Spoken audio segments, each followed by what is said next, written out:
Assalamualaikum warahmatullahi wabarakatuh. Bonus demografi.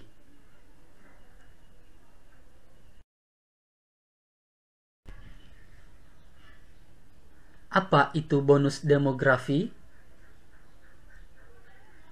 Menurut BKKBN 2013, pengertian bonus demografi adalah keuntungan yang dinikmati suatu negara yang ada di dunia ini sebagai akibat dari besarnya proporsi penduduk produktif rentang usia 15 sampai 64 tahun dalam evolusi kependudukan yang dialami oleh negaranya tersebut. Menurut Ilmu Ekonomi 2016, pengertian bonus demografi adalah fenomena penting yang dialami suatu negara karena kondisi jumlah penduduknya yang dinilai bahwa usia produktif sangat besar, sedang proporsi usia belum produktif, yaitu usia muda di bawah 15 tahun, dan usia tidak produktif, yaitu usia di atas 60 tahun, sudah semakin kecil. Menurut United Nations Population Fund, bonus demografi adalah kondisi ketika masyarakat berusia produktif lebih banyak daripada masyarakat berusia non-produktif. Usia produktif yang dimaksud ialah 15 sampai 64 tahun. Sementara itu, masyarakat non-produktif adalah mereka yang berusia di bawah 15 tahun dan di atas 64 tahun.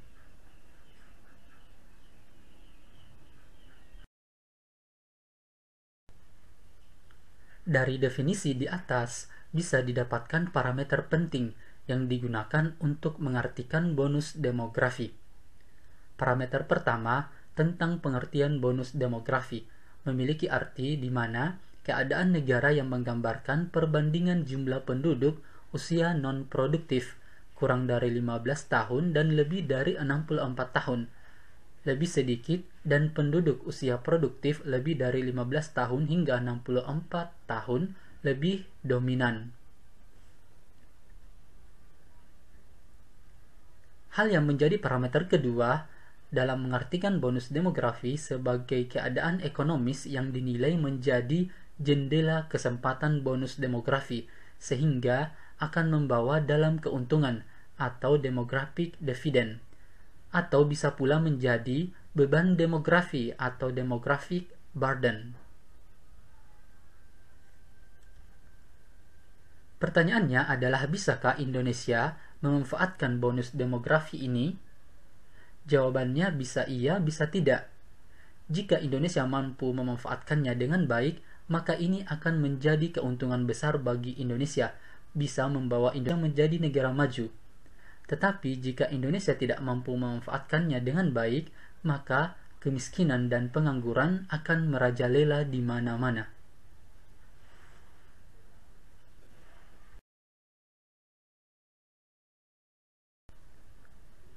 Bonus demografi Indonesia.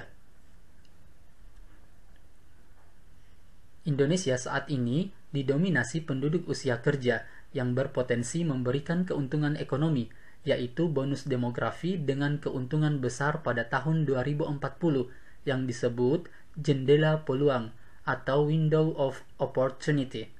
Oleh karena itu, bonus demografi dapat menjadi anugerah bagi bangsa Indonesia dengan syarat pemerintah harus menyiapkan generasi muda yang berkualitas tinggi SDM-nya melalui pendidikan, pelatihan, kesehatan, penyediaan lapangan kerja, dan investasi. Tahun 2020 sampai 2030, Indonesia akan memiliki sekitar 180 juta orang berusia produktif, sedang usia tidak produktif sekitar 80 juta jiwa, atau 10 orang usia produktif hanya menanggung 3-4 orang usia tidak produktif, sehingga akan terjadi peningkatan tabungan masyarakat dan tabungan nasional.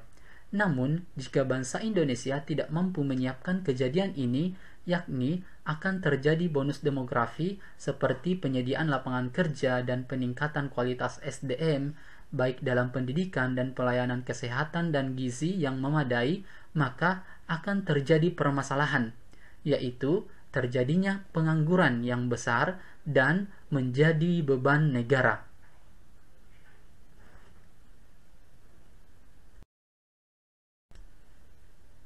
Kalian bisa perhatikan data ini adalah kesempatan emas demografi Indonesia 2020 sampai 2035. Hal ini merupakan modal dasar bagi peningkatan produktivitas ekonomi dan pengembangan pasar domestik. Bonus demografi ini akan terjadi di tahun 2010 sampai 2035 dengan dependensi rasio sekitar 0,4 sampai 0,6. Dengan catatan semakin kecil angka dependensi rasionya, semakin besar proporsi usia produktif, semakin tinggi produktivitas ekonominya. Bonus demografi periode ini lebih berkualitas karena lebih banyak tenaga terlatih, dengan asumsi atau catatan pentingnya tingkat pendidikan harus lebih tinggi.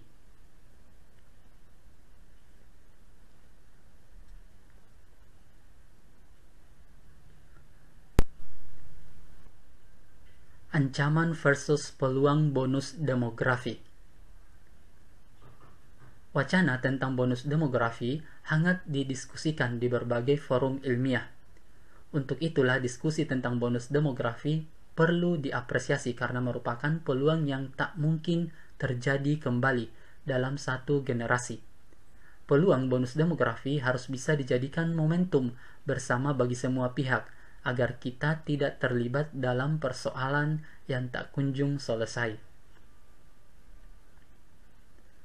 Dalam ekonomi kependudukan dikenal sebagai istilah transisi demografi, yaitu sebuah konsep mengenai proses penurunan angka kelahiran sampai terciptanya tingkat populasi yang stabil. Transisi demografi akan mengubah struktur usia dari populasi penduduk, di mana proporsi penduduk muda usia 0 sampai 14 tahun mengalami penurunan. Proporsi penduduk usia produktif usia 15 sampai 64 tahun meningkat pesat dan proporsi penduduk usia tua 66 tahun ke atas meningkat perlahan. Definisi tentang bonus demografi merupakan keuntungan secara ekonomis disebabkan penurunan proporsi penduduk muda yang mengurangi besarnya biaya investasi untuk pemenuhan kebutuhannya sehingga sumber daya dialihkan kegunaannya untuk memacu pertumbuhan ekonomi dan peningkatan kesejahteraan keluarga.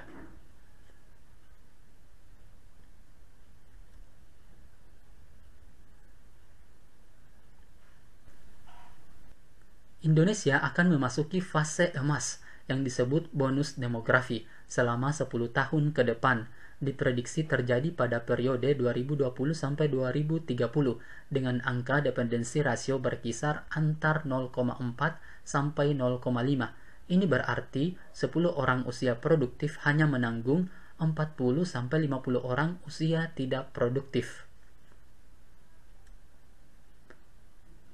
Menurut Guru Besar Demografi Universitas Indonesia Prof. Dr. Sri Moyartiningsi Adiotomo, Indonesia sudah mendapat bonus demografi mulai dari 2020 dan akan mencapai puncaknya sekitar tahun 2020 hingga tahun 2030. Ada 3 fase yang terjadi dengan hadirnya bonus demografi di Indonesia. Yang pertama, fase pertama, angka kelahiran dan kematian melaju dengan sangat tinggi. Yang kedua, fase kedua, meningkatnya kebutuhan hidup rakyat Indonesia sehingga angka kematian menjadi menurun dan angka kelahiran menjadi bertambah. Yang ketiga, fase ketiga, angka kematian rendah disebabkan oleh gaya hidup, lifestyle sehingga membuat angka kelahiran menjadi turun. Ini fase yang disebut sebagai window of opportunity, jendela kesempatan, saat jumlah penduduk produktif yang banyak itu dapat diakumulasikan memacu pertumbuhan ekonomi dan mengurangi angka kemiskinan karena meningkatnya total investasi yang berimplikasi langsung terhadap kesejahteraan dalam skala komunal serta dapat dinikmati dalam jangka yang panjang.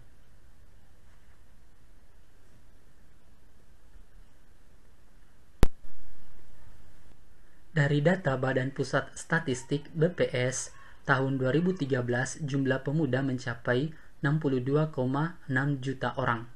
Artinya, rata-rata jumlah pemuda 25% dari proporsi jumlah penduduk secara keseluruhan. Itulah sebabnya strategi terhadap pembangunan pemuda memiliki arti penting. Jika menggunakan basis data proyeksi jumlah pemuda versi BPS di atas, maka secara umum Persebaran jumlah pemuda di Pulau Jawa menempati posisi pertama dengan persentase 57,94%. Kemudian, Pulau Sumatera dan sekitarnya memiliki persentase 21,71%. Pulau Sulawesi dan sekitarnya 8,13%. Pulau Kalimantan 5,78%. Pulau Bali dan Nusa Tenggara 5,2%. Dan Papua 1,2%. Persebaran pemuda di setiap wilayah itu harus menjadi landasan dalam menggulirkan kebijakan pemuda di setiap wilayah. Melihat peluang di atas, kita menaruh harapan kepada generasi muda sebagai duta perubahan masa depan untuk terjun dan aktif dalam menyongsong pembangunan nasional ke depan. Aktivitas generasi muda harus diarahkan dengan grand design yang jelas dan bukan diposisikan sebagai event sesaat, sehingga kerangka pembangunan pemuda mempunyai visi yang jelas.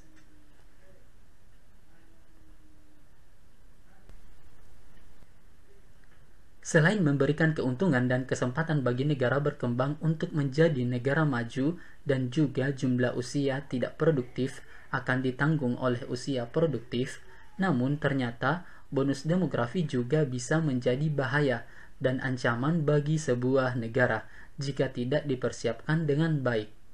Khususnya dalam mempersiapkan sumber daya manusia yang nantinya akan menentukan tingkat keberhasilan negara dalam memanfaatkan peluang bonus demografi ini. Jika tidak memiliki sumber daya manusia yang berkualitas, maka sudah dapat dipastikan saat memasuki bonus demografi, jumlah pengangguran akan semakin meningkat dan tidak dapat terkendali.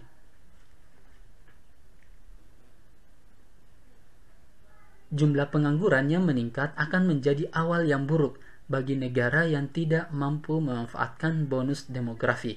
Sebab dari hal itu bisa berdampak ke berbagai aspek kehidupan. Dampak buruk bonus demografi misalnya berkurangnya pendapatan sebagai akibat dari ketidakseimbangan antara kualitas sumber daya manusia dengan standar kualifikasi yang diperlukan, meningkatkan jumlah kemiskinan hingga akhirnya memberikan pengaruh buruk kepada pendidikan hingga ekonomi dan juga kesehatan. Kalian bisa lihat di kedua gambar ini adalah akibat dari bonus demografi yang tidak dipersiapkan dengan, maka akan terjadi pengangguran di mana-mana dan akan menyebabkan kemiskinan.